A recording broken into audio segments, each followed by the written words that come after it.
Sot deputetët do të bëjnë një përpjekje për konstituim të Kuvendit të Kosovës. Ata priten të mblidhen në seancën plenare në orën 10 në tentimin e 13 radhazi për të zgjidhur kryesinë e Kuvendit. Të mërkurën për të 12-ën herë, deputetët kanë dështuar të konstituojnë Kuvendin. Seanca konstitutive ka nisur më 15 prill dhe që nga atëherë kanë kaluar vetëm 2 pika të rendit të ditës. Ngërçë e shkruar te pika e tretë është zgjedhja e kryetarit të Kuvendit.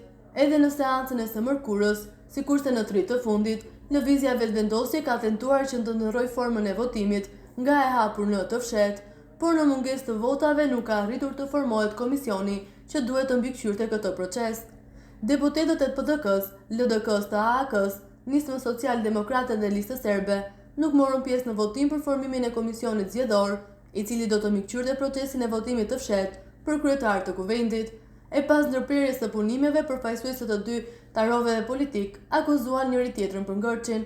Në 4 vazhdimet e fundit të seancës konstitutive të Kuvendit, propozimi i LVV-s për Albulen Axhiun kryeparlamentare nuk është nxjerrë në votim, pasi kryesuesi Avni Dehari i ka ndërprerë punimet menjëherë pas dështimit që formohet komisioni për zhvillimin e votimit të fshehtë.